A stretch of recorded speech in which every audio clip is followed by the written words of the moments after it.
Na década de 1920, surgiu no sul dos Estados Unidos um ritmo totalmente novo, que iria influenciar gerações. Eu estou falando do blues. Robert Johnson foi um grande nome desse estilo musical. Ele está na lista dos 100 melhores guitarristas de todos os tempos pela revista Rolling Stones. E é considerado o rei do blues. Mas uma curiosidade sobre a vida dele é que todo esse talento e reconhecimento teriam vindo de um pacto com o diabo. Eu sou Uriel Martínez e te convido agora a conhecer a história de Robert Johnson, o guitarrista do inferno. E se for verdade? Robert Johnson nasceu em Hazelhurst, no Mississippi. Não se sabe ao certo a sua real data de nascimento, mas acredita-se que seja entre 1909 e 1912, mas a data mais aceita é 1911. Ele era filho de um casamento ilegítimo entre sua mãe, Julia Dodds, e o seu pai, Noah Johnson. Aos 4 anos de idade, após ser abandonado por seu pai, Robert e sua mãe foram morar em Memphis com Charlie Dodds, homem com quem sua mãe se casou oficialmente. Esse matrimônio durou até 1918. Com provavelmente 7 anos de idade, Robert Johnson foi viver em Robsonville com um novo padrasto, Willie Dusty, e a sua mãe. Robert usava o sobrenome Dodds, porém, em 1920, ao tomar conhecimento da real identidade do seu pai, assumiu o nome Johnson. Como uma criança negra, recebeu pouca instrução, trabalhou desde muito cedo e aprendeu a cantar e tocar gaita com seus companheiros de trabalho nas lavouras de algodão.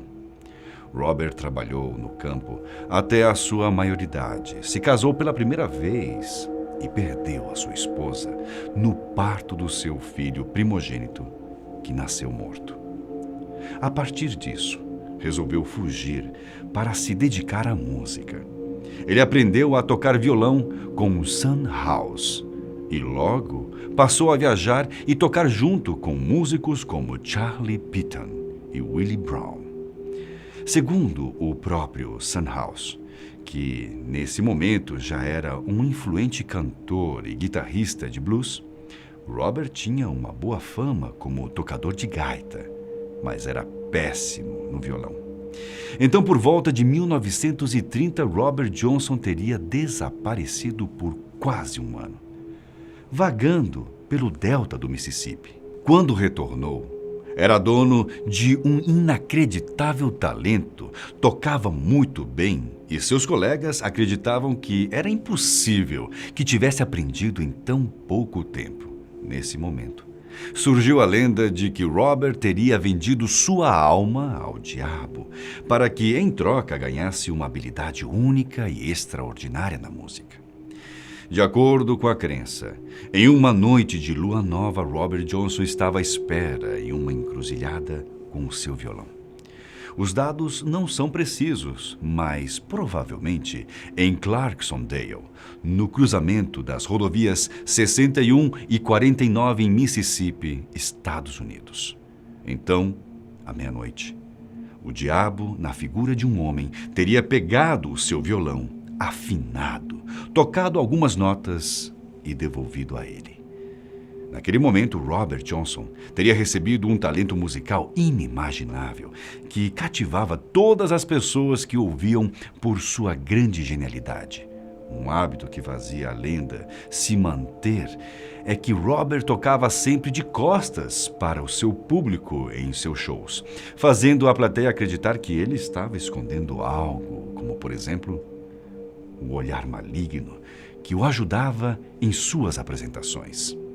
Em 1935, Robert viajava entre Tennessee e Arkansas e, em novembro de 1936, fez sua primeira gravação, que circulou pelo sul dos Estados Unidos e teve imagina-se que pouco alcance no norte do país.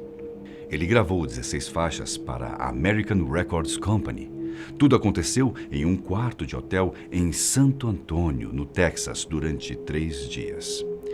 Entre as músicas gravadas, alguns clássicos como I Believe I Dust My Brown, Sweet Home Chicago, Terraplane Blues, Crossroad Blues, Come On in My Kitchen e Walking Blues. Em junho de 1937, ele gravou outro material para a Brunswick Records Corporation, em um depósito em Dallas, e outros clássicos foram gravados como Traveling Riverside Blues, Love in Vain, Hellhound on My Trail e My and the Devil Blues. Robert Johnson gravou ao todo 29 músicas e teve nesse tempo apenas um reconhecimento local.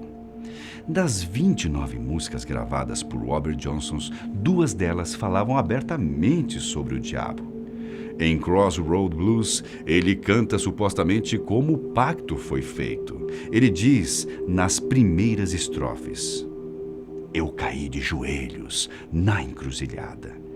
Em outro verso ele canta: Conte ao meu amigo Willie Brown que consegui o blues da encruzilhada esta manhã. Em outras 2 de suas músicas, ele cita efetivamente o nome do diabo, como em My and the Devil Blues, onde ele diz: Quando você bateu em minha porta, eu disse, Olá, Satã. E também ele cita: Eu e o demônio estávamos andando lado a lado e vou espancar minha mulher até que eu fique satisfeito. Nesse verso, ele retrata o ato de agredir sua esposa como uma obra do maligno. Em Hellhound on My Trail, ele menciona que há um cão do inferno no seu caminho.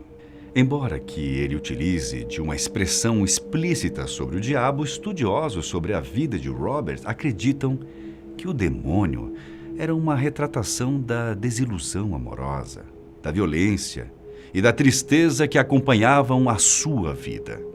A maior parte das suas composições fala de amarguras do cotidiano, rejeição e desconforto espiritual. Algumas citam amores violentos, perseguições e desespero. Em outras canções, ele falava metaforicamente sobre sexo. Acredita-se que, 1 ano depois, após gravar suas últimas músicas, ele teria morrido em Greenwood, em Mississippi. A data de sua morte também é incerta. Provavelmente ele morreu aos 27 anos, em 16 de agosto de 1938. Ele é considerado o primeiro membro do Clube dos 27, a célebre lista de artistas extremamente talentosos que morreram com essa idade, sendo vítimas de álcool, drogas, mortes trágicas ou suicídio. O guitarrista Jimi Hendrix, que morreu engasgado no seu próprio vômito. Janis Joplin, morta no chão com o nariz quebrado.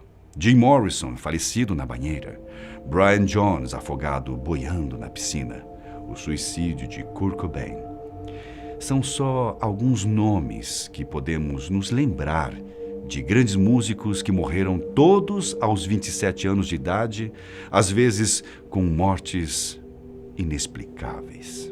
A causa do óbito de Robert Johnson é imprecisa. Há relatos de que ele teria morrido ao beber um uísque envenenado com estricnina, depois de ter flertado com a esposa do dono de um jockey joint local. Johnson carregava a fama de ser muito mulherengo e beberrão.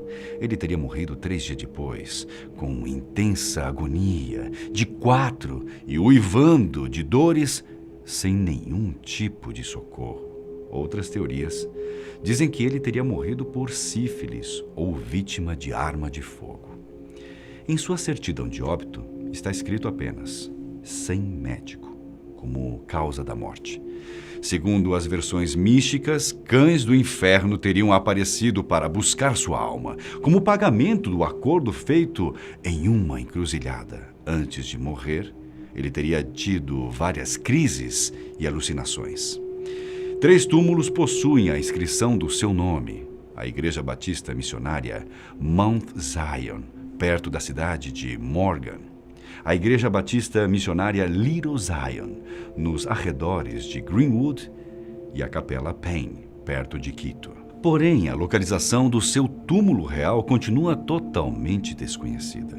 Considera-se que, devido à pobreza, Johnson tenha sido enterrado numa cova de indigente ou em uma cova de oleiro. Após a sua morte, seu nome ficou esquecido até 1961, quando a gravadora Columbia lançou King of Delta's Blues Singers, um disco com 16 músicas de sua autoria.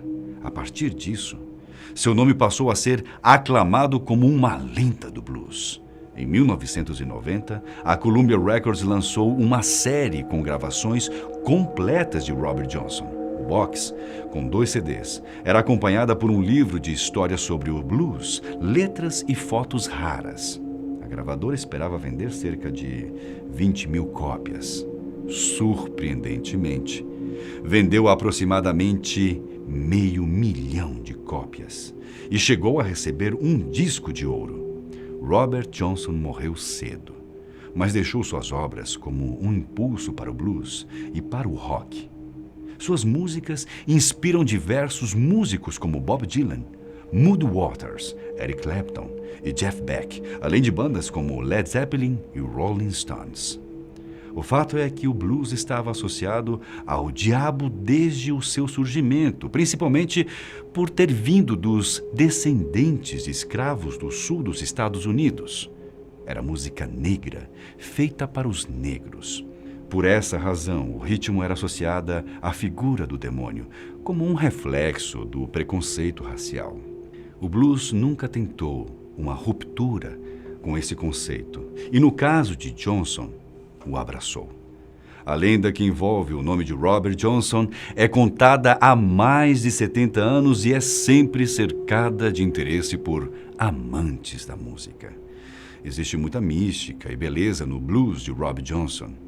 Os poucos dados concretos sobre sua vida são cercados de mistério.